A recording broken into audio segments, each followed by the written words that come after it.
Hello. Online class में आपका स्वागत है। आगे की क्लास में हमने कबीर की 3 साखियाँ पढ़ी थी। अब हम पढ़ने जा रहे हैं आगे वाली साखी। तो आइए बच्चों, अब हम पढ़ने जा रहे हैं कबीर की साखी नंबर 4। सुखिया सब संसार हैं, खाए अरु सोवे, दुखिया दास कबीर है, जागे अरु रोवे। सुखिया सब संसार हैं, खाए अरु सोवे, दुखिया दास कबीर है, जागे अरु रोवे। सुखिया मतलब सुखी है, खाए यानी खाते हैं, अरु यानी और, सोते हैं सोवे यानी सोना। यहाँ सोने से तात्पर्य है प्रभु की भक्ति के प्रति उदासीन रहना।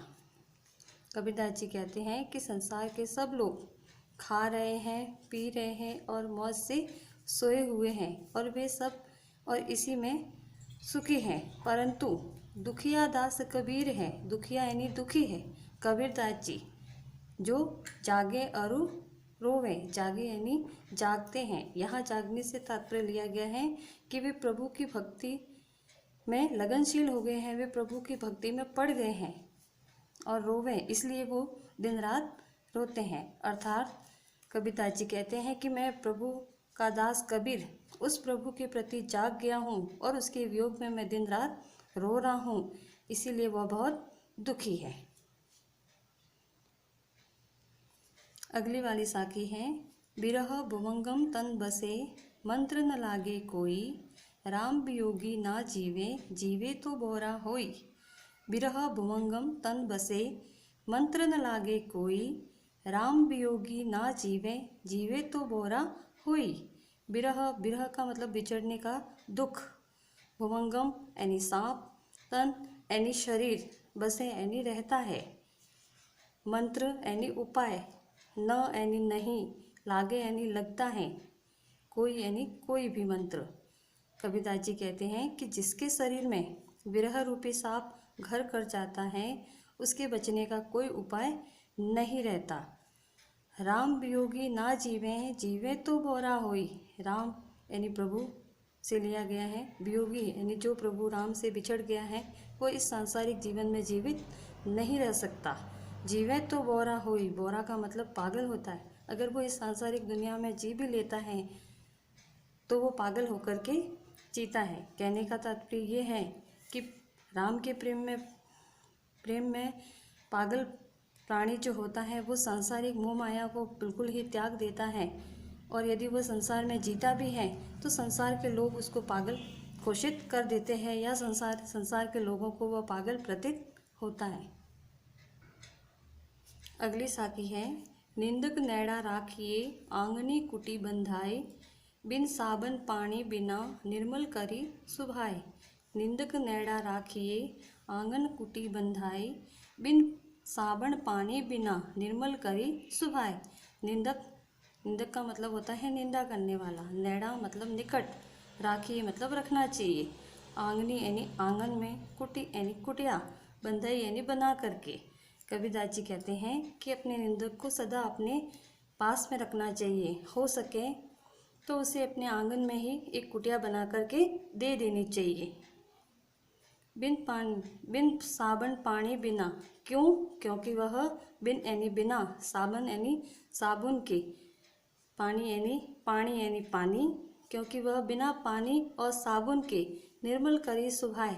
निर्मल यानी पवित्र, करे यानी कर देगा, सुभाए यानी स्वभाव को, क्योंकि वह बिना पानी और साबुन के अपने स्वभाव को निर्मल कर देगा।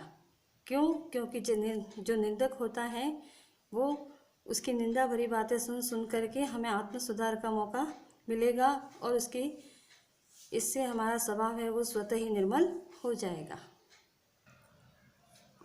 अगली साखी है। पोती पड़ी पड़ी जग मुवा, पंडित भयानक हुई, एके असीर पीव का, पढ़े सुपंडित होई। पोती पड़ी पड़ी जग मुवा, पंडित भयानक हुई, एके असीर पीव का, पढ़े सुपंडित होई। पोथी, पोथी मतलब पुस्तकों से लिया गया है, धार्मिक किताबों से लिया है। पढ़ी पढ़ी यानी पढ़ पढ़ करके, जग यानी संसार, मुआ यानी मर गए हैं। संसार के लोग मोटी मोटी किताबों को, ज्ञान भरी पुस्तकों को पढ़ पढ़ करके मर गए हैं, पंडित भया न कोई, लेकिन आज तक पंडित का मतलब ज्ञानी, आज तक कोई ज्ञानी नहीं बन पाया। एके असीर पीव का पढ़े सुपंडित होए। कबीरदास जी कहते हैं कि एके यानी एक, असीर यानी अक्षर, पीव यानी प्रियतम, प्रियतम अर्थात ईश्वर का या ब्रह्म का। कबीरदास जी कहते हैं कि यदि मनुष्य एक अक्षर अगर ईश्वर का भी पढ़ लेता है तो पढ़े सुपंडित होए, तो वो पंडित बन जाएगा। तो कबीरदास जी के अनुसार संसार के लोग हैं वो मोटी मोटी किताबों को पढ़ने के बाद भी पंडित क्यों नहीं हो पाते? क्योंकि उस मोटी मोटी किताबों को पढ़ तो लेते हैं लेकिन उस ज्ञान को वो अपने जीवन में नहीं उतार पाते और प्रभु से उनका साक्षात्कार नहीं हो पाता, इसीलिए वो पंडित नहीं कहे जाते। अगली साखी है, हम घर जाल्या आपना लिया मुंडारा हाथी, अब घर जालो तास का जे चले हमारे साथी। हम घर जाल्या आपना लिया मुंडारा हाथी, अब घर चालो तास को जे चले हमारे साथी। हम घर जाल्या, जाल्या मतलब जला दिया है, आपना यानी अपना, मुंडारा यानी जलती हुई लकड़ी, यहाँ लकड़ी से तात्पर्य हुआ भक्ति की लकड़ी, हाथी यानी हाथ में। कबीरदास जी कहते हैं कि मैंने भक्ति से जलती हुई मशाल अपने हाथ में लेकर के अपने घर को जला लिया है। आशय ये है कि कबीरदास जी ईश्वर की भक्ति में पड़ गए हैं, इसीलिए उन्होंने सांसारिक जो मोह माया होती है उसको नष्ट कर दिया है। अब घर जालो तास का जे चले हमारे साथी। जालो यानी जला दूंगा, तास का यानी उसका, जे यानी जो, हमारे यानी हमारे साथी यानी साथ में चलेगा। कबीरदास जी कहते हैं कि अब मैं उसका भी घर जला दूंगा जो मेरे साथ में इस भक्ति के मार्ग पर चलेगा, अर्थात मैं उसके मन में भी इस सांसारिक जो मोह माया है उससे उसका मोह छुड़ा दूंगा और उसको भी प्रभु की भक्ति में लीन कर दूंगा।